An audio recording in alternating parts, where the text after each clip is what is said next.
Imagine waking up to find 90 strangers stomping across your property, setting up tables, balloons, grills, and loudspeakers like it was a public park.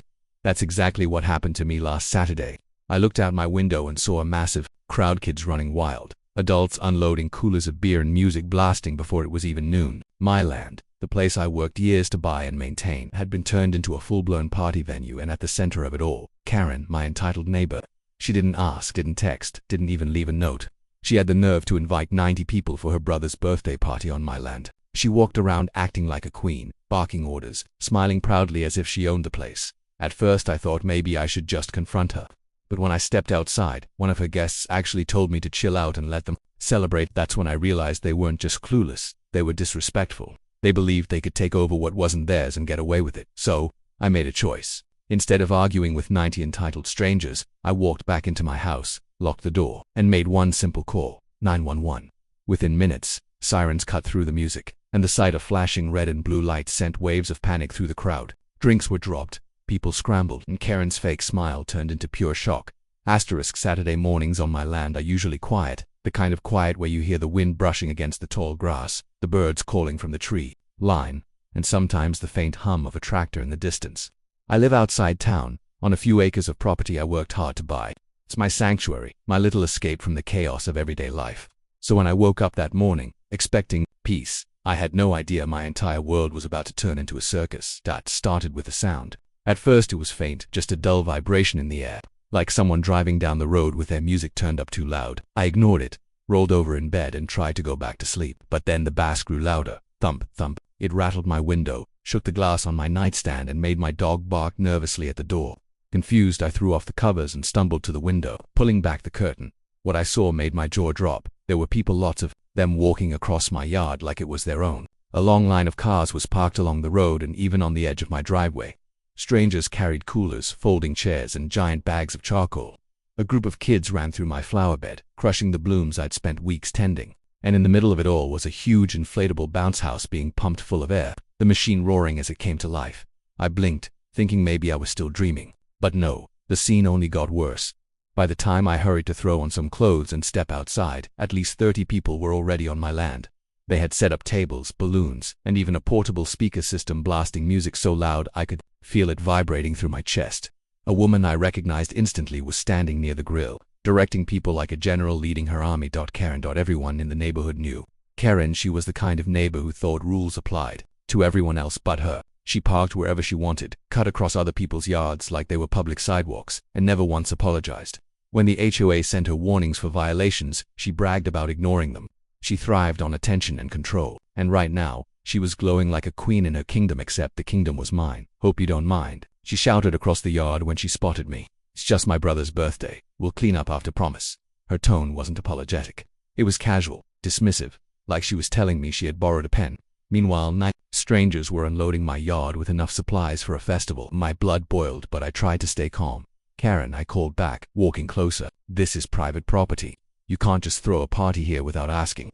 She barely looked at me, waving her hand as though swatting away a fly. Relax, it's only for a few hours. You've got plenty of space. Don't be selfish. That word selfish nearly made me explode. I worked long hours to afford this land. I mowed it, maintained it, paid taxes on it, and took pride in every inch of it. And now she was accusing me of being selfish because I didn't want 90 strangers trampling through it like it was a public park.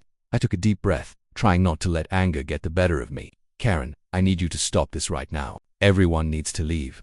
That was when one of her guests, a man I had never seen before, stepped forward holding a can of beer. He gave me a smirk and said, "Chill out, buddy. It's just a party. Don't ruin the fun." Then he laughed and turned back to his friends like I was some joke. The humiliation hit me like a punch. It wasn't just Karen now. It was her entire crowd treating me like I was the intruder on my own land. A kid ran past me, nearly knocking me over, while 2 more guests dumped a cooler right onto my flower bed, crushing it under the weight. Laughter, music, shouting, it all mixed together until it felt like I was being swallowed by noise and chaos. For a moment, I considered yelling. I wanted to scream at them, to tell them to get off my property immediately, to remind them that they had no right to be here. But standing there, surrounded by a sea of strangers, I realized something important. I was outnumbered. There were nearly 90 of them, and only one of me. If I lost my temper, it wouldn't end well. Karen strutted toward me then, holding a plate of food like she was hosting an event at her own mansion. "Seriously, don't worry," she said with a fake smile. We'll be out of here before dark. You won't even know we were here." I stared at her in disbelief. The arrogance in her voice made it clear she didn't care what I thought. She didn't care that it was my land, my property, my home. In her mind, she had already decided this was happening, and my opinion meant nothing. That was when the anger inside me shifted into something else. Not shouting, not arguing, something colder, smarter. Fine, I thought. If Karen and her army wanted to treat me like I didn't exist, I'd show them just how real I could be. But not with my fists, and not with my voice. With the music pounding behind me, I turned on my heel and walked back toward my house. Karen called after me, "Don't be such a grouch." But I didn't respond. I didn't need to. Inside, I closed the door, leaned against it for a moment, and let out a slow breath. My heart was pounding, but my mind was clear. They thought they could dismiss me. They thought I wouldn't do anything. They were wrong. I reached for my phone, unlocked it and dialed a simple 3-digit number. 911. The operator's voice came through. "What's your emergency?" I glanced out the window at the chaos unfolding on my land. Strangers setting up grills, kids screaming, cars blocking the road, and Karen at the center of it all, smiling like she owned the world. "Yes," I said calmly. "I'd like to report trespassing. About 90 people are on my private property without permission." As I spoke, I felt the first spark of satisfaction burn inside me. Karen thought she had the upper hand, but she was about to learn that this wasn't her playground and that I wasn't the kind of neighbor who let things slide. When I hung up the phone after talking to the 911 operator, there was a strange calm in my chest. The police were on their way, and for the first time since stepping outside that morning, I felt like I had some control. But that calm was short-lived. The longer I stared out the window, the more my stomach churned. Every second that passed meant more damage to my land. More strangers trampling across what was mine. I couldn't just wait indoors. I needed to see it up close, so I slipped my phone back into my pocket and walked out the front door again, determined to face the chaos head-on. The moment I stepped outside, the smell of grilling meat hit me in the face. 2 men had dragged a large barbecue pit onto my grass, leaving deep ruts in the soil where they had rolled it. Smoke billowed into the air, carrying the sharp scent of charcoal and grease. Around them, kids chased each other with water balloons, shrieking at the top of their lungs. A group of teenagers had already climbed onto my wooden fence, balancing on it like it was their playground, ignoring the fact that their shoes were grinding into the wood and loosening the panels. The noise was unbearable. Loud music pumped from a giant speaker one man had dragged out of his truck. The bass thumped so hard it made the ground vibrate beneath my feet. The voices of nearly 90 people shouting, laughing, and singing blended into a roar that drowned about everything else. And there she was again, Karen, standing in the middle of it all, like a self-appointed host. She had a glass in one hand and was laughing at something her brother said. He was a tall, heavy-set man wearing a paper crown like some kind of birthday king. People crowded around him, clapping him on the back, handing him drinks, and chanting his name like it was a royal celebration. My stomach twisted. They weren't just trespassing, they were celebrating their boldness. Every balloon tied to my trees, every car tire crushing my grass, every careless laugh was another slap in the face. I clenched my fists and walked directly toward Karen. She saw me approaching and put on a wide smile as though she had been expecting me. "There's the man of the hour," she called out. "Don't worry, we'll save you some cake." Her words made several of the guests laugh. My face burned. "This has to stop," I said firmly, trying to keep my voice level. "You and everyone else need to leave. This is my land, not yours, and you never had permission to be here." Karen rolled her eyes dramatically. "Oh, come on, it's just a party. We're not hurting anyone. Don't be so uptight." I glanced around, pointing at the mess. "Not hurting anyone. Look at my fence, my flowers, my yard. You've destroyed half of it already, and the day's barely started." She gave a dismissive shrug. "Grass grows back. Flowers can be replanted. You act like we burned your house down." Before I could respond, one of her friends, an older man with a beer belly and a trucker cap, stepped forward. He puffed out his chest, glaring at me like I had insulted his mother.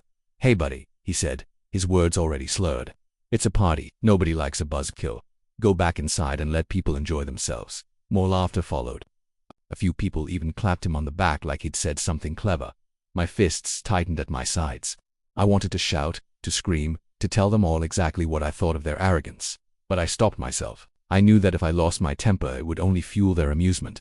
Karen smirked, watching me carefully, like she knew exactly what I was thinking. "See," she said sweetly, "nobody minds but you. Maybe you should just relax and join in. Get a drink, loosen up." Her tone wasn't kind, it was mocking, designed to humiliate me in front of her audience. And for a moment I felt the sting of shame. They were all looking at me like I was some cranky old man yelling at kids for standing on his lawn. But this wasn't about pride, it was about my rights. "You don't get it," I said slowly, my voice low but steady. "This is trespassing. Every single one of you is breaking the law. You can laugh now, but the police are on their way." That wiped the smirk off Karen's face briefly, I saw the flicker of surprise in her eyes, but she recovered quickly, tossing her hair over her shoulder. "Oh please," she scoffed. "Like the cops are really going to care about a birthday party. They've got bigger problems than a few people having fun." Her brother chimed in, raising his drink like a toast. "Yeah, lighten up, man. It's my birthday. Don't ruin it." The crowd cheered, lifting their cups, the chant of his name starting again. Jason, Jason, Jason. I felt like I was surrounded by hyenas. Every word I spoke was drowned out by laughter, chants, and the blaring music. They weren't just trespassing, they were mocking me for daring to stand up for myself. I turned and walked back toward my porch, their jeers echoing behind me. I could hear someone shout, "Crybaby," followed by a wave of laughter. My face burned, but inside, I felt something colder than anger. They thought they had won. They thought I'd just retreat into my house, defeated and powerless. But they had no idea that help was already on the way. From my porch, I turned and looked back at the sea of strangers tearing up my land. Karen was laughing again, handing out plates of food, trying to act like the queen of the event. But every time I glanced toward the road, I felt a spark of hope. Any moment now, flashing lights would appear and the tide would turn. Inside, I poured myself a glass of water, but my hands trembled as I lifted it. The noise outside was unbearable music, shouting, car doors slamming as more people arrived. 90 was no exaggeration. There were nearly 100 strangers out there now, and each one was a reminder that I had been pushed to my breaking point. I checked the time. The dispatcher had promised officers were on their way. All I had to do was wait, so I sat by the window, watching, listening, and preparing myself for the moment when Karen's smug smile would finally disappear. The minutes crawled by slower than I thought possible. I sat in my living room chair, sipping water and staring out the window as though willing the police to appear sooner. The noise outside hadn't quieted. If anything, it had grown louder. More cars arrived, more people poured across my yard, and the music thumped so hard I could feel it in my chest even through the walls. My land no longer looked like my own. It looked like a public carnival, and I hated every second of it. Then I heard its sirens in the distance. The sound was faint at first, but unmistakable. My heart leaped, a rush of relief flooding through me. I leaned closer to the window, scanning the road. Within seconds, the flashing red and blue lights came into view. 2 patrol cars rounded the corner, their sirens wailing, before pulling up directly in front of my driveway. The noise of the party masked their arrival at first, but once the sirens cut off, the sudden silence seemed deafening. Conversations faltered. Laughter died down. Heads began to turn toward the flashing lights. The once boisterous crowd now murmured, uncertainly, the mood shifting from celebration to confusion. I watched as 2 uniformed officers stepped out of their cars, their hands resting casually on their belts, their faces serious and unreadable. Karen noticed them too. For the first time all day, her smug confidence slipped. I saw her straighten her posture, a fake smile tightening at the edges as she hurried toward the officers. Her brother trailed behind her, still holding a drink in one hand, but his steps, slower, uncertain. I decided it was time to step outside again. Opening my front door, I walked across the porch with measured strides, making sure to keep my head high. Every eye in the yard turned toward me, and I could feel the weight of their stares. For the first time all day, I wasn't the one on the defensive. One of the officers glanced at me and gave a small nod before addressing Karen. "Ma'am, we received a call about trespassing. Can you explain what's going on here?" Karen let out a laugh, loud, fake, and dripping with condescension. "Oh, officer, it's nothing serious. We're just having a little birthday party. My neighbor is being dramatic. He said we couldn't use the space, but come on, look at all this room. We're not hurting anyone." I stepped forward, my voice firm. "This is my property. They never asked for permission. They showed up this morning with cars, grills, and nearly 100 people. They're destroying my yard, and they refuse to leave." The officers exchanged a glance. The one speaking turned back to Karen. "Is this true?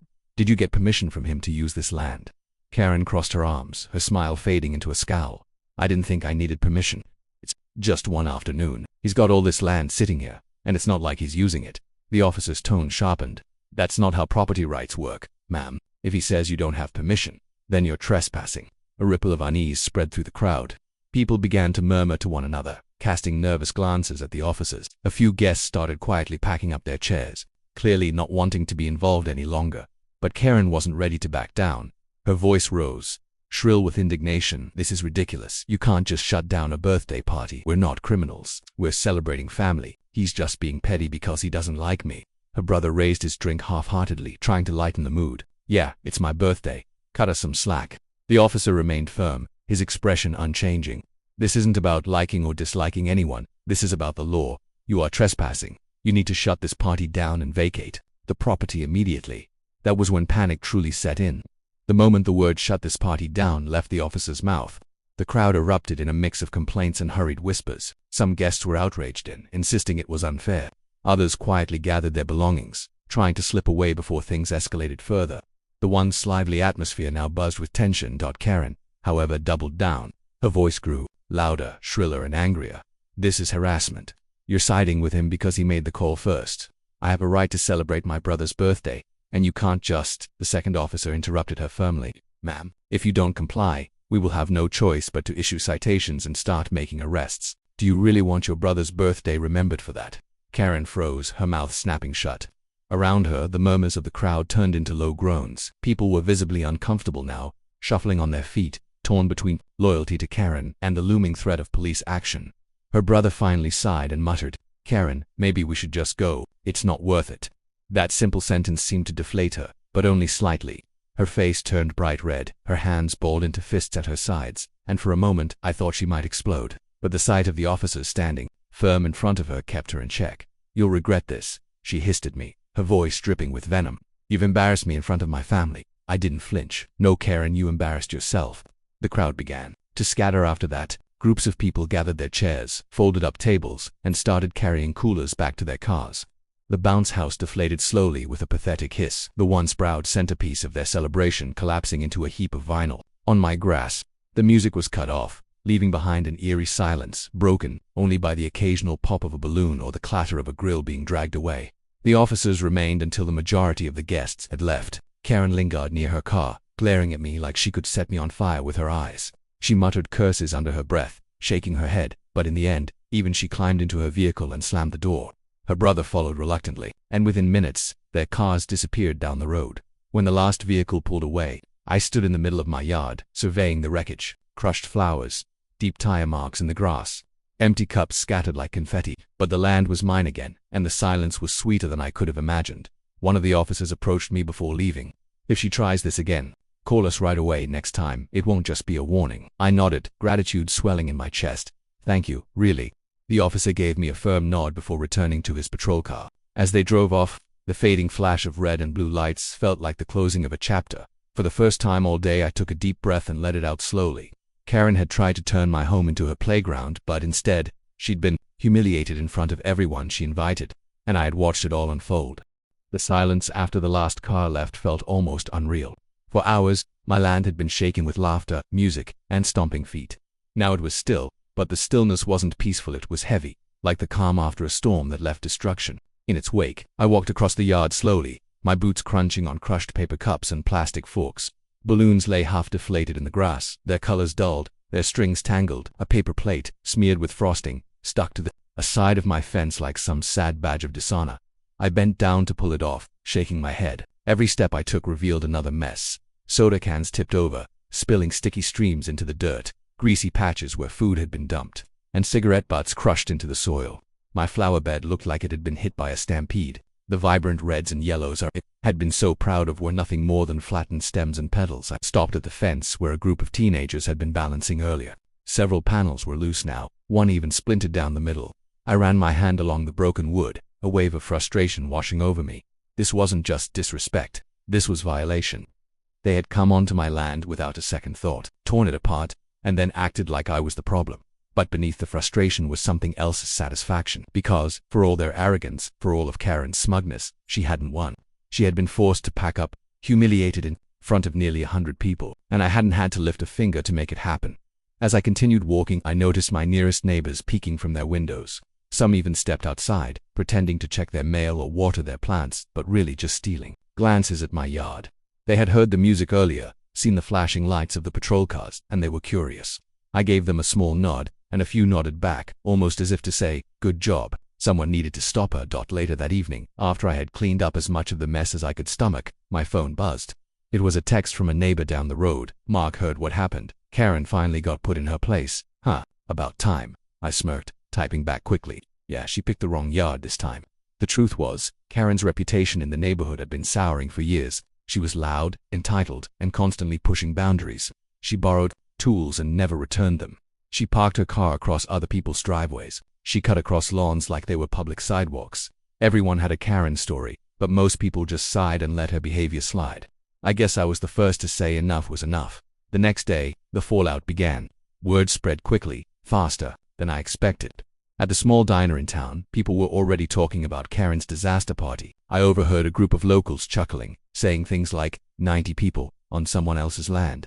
Only Karen would try that. Another chimed in, heard the cops shut it down in front of everyone. Bet she hated that. I didn't join the conversation, but I couldn't help feeling a small thrill. Justice hadn't just been served, it was now common knowledge. Karen's little stunt hadn't just failed, it had backfired so badly that her name was being laughed about over morning coffee. But Karen herself, she wasn't laughing. That afternoon, as I was picking up a few last bits of trash, her car pulled up to the edge of my driveway. She didn't get out at first, she just sat there glaring at me through the windshield, her hands gripping the steering wheel so tightly I thought it might snap. Finally, she rolled down the window and shouted, "You didn't have to call the cops. You humiliated me in front of everyone." I wiped my hands on a rag and looked at her calmly. "You humiliated yourself, Karen. I didn't invite 90 people onto my land. You did." Her face turned crimson. "You think you're better than everyone else? Don't you always so high and mighty? All you had to do was let us celebrate for a few hours. Nobody would have cared." I walked closer, my voice steady but sharp. "You're wrong. I care, and this is my land, not yours. Next time, don't assume you can take what doesn't belong to you." Her jaw clenched so hard I could see the muscles twitch. She looked like she wanted to spit fire, but instead, she slammed the car into gear and sped off, tires spitting gravel behind her. I stood there, watching her disappear, the echo of her anger lingering in the air. I knew this wasn't the end of Karen. People like her don't learn lessons easily. But even if she tried something again, she now understood one thing clearly. I wouldn't roll over. Over the next few days, the neighborhood chatter only grew. One neighbor even stopped me during a morning walk to say, "Thank you, we've all," but waiting for someone to stand up to her. It felt strange, almost like I had become an accidental hero. I hadn't done it for anyone else, I had done it for myself.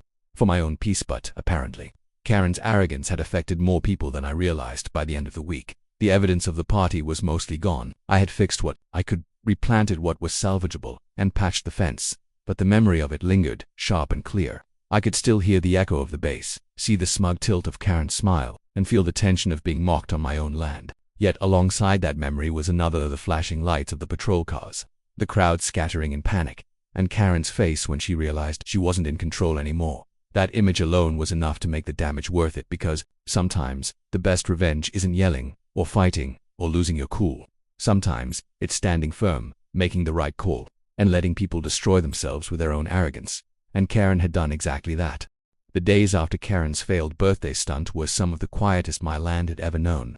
The loud music, the shouting, the smell of smoke, it was all gone, replaced by the gentle rustle of wind through the grass and the hum of cicadas. In the evening, but even though the party itself was over, the effects of it rippled through the neighborhood like a stone dropped into still water. For the first time in years, Karen wasn't strutting around like she owned the block. She kept to herself, glaring from a distance but saying little. When she did show her face, it was usually followed by whispers. Neighbors who once avoided her now smirked when she walked past, shaking their heads like they were watching a bad joke replay itself. The story of her trespassing birthday disaster had traveled fast, and no matter how she tried to spin it, the truth was out. One evening, I was at the local grocery store when I overheard two women talking by the produce section. "Did you hear? Karen had 90 people on someone's land without asking, and the cops shut her down." No way, only Karen would do something so ridiculous. They laughed and I couldn't help the small smile that tugged at my lips. I didn't say a word, just picked up my groceries and kept moving. It was strange, almost surreal, hearing my story told by others, but it was also gratifying. Karen had tried to embarrass me in front of a crowd, but in the end, she had embarrassed herself in front of the whole town. Back home, the repairs were nearly finished. My fence was patched, new flowers planted, and the tire marks in the yard were slowly fading as the grass regrew.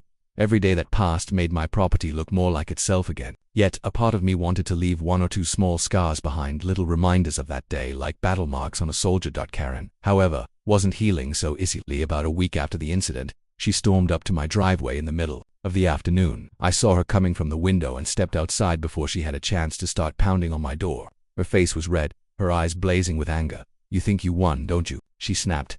I folded my arms across my chest. "I don't think anything, Karen. I know what happened. You trespassed. The police shut you down. End of story." Her mouth twisted into a snarl. "Everyone's talking about me. Everywhere I go, people laugh behind my back. You ruined my brother's birthday. You ruined my reputation." I shook my head slowly. "No, Karen. You ruined your own reputation. All I did was call the police when you broke the law. If you can't handle the consequences, that's not my problem." For a moment I thought she might explode right there on my driveway. Her fists clenched, her jaw trembled, and she let out a low growl of frustration. But then she turned sharply, muttering something under her breath, and stomped away without another word. I watched her go, a strange sense of pity washing over me. She was furious, yes, but more than that, she was powerless, and that, for Karen, was worse than anything else. The neighborhood never let her forget it either. Every time she tried to brag or boss people around, someone would make a sly comment. "Careful, Karen. Don't throw another party on private property." The laughter that followed always left her seething. The queen of entitlement had been dethroned, and I had front row seats to her downfall. But the real victory wasn't the gossip or even the humiliation, it was the peace that followed. For once, Karen left me alone. No more cars parked across my driveway, no more strangers cutting across my yard, no more entitled excuses. She kept her distance, and that was all I wanted from the start. One evening, as I sat on my porch watching the sunset paint the sky in streaks of orange and purple, I thought about everything that had happened. At first, it had been nothing but frustration, anger, and disbelief. But in the end, it became something else: justice.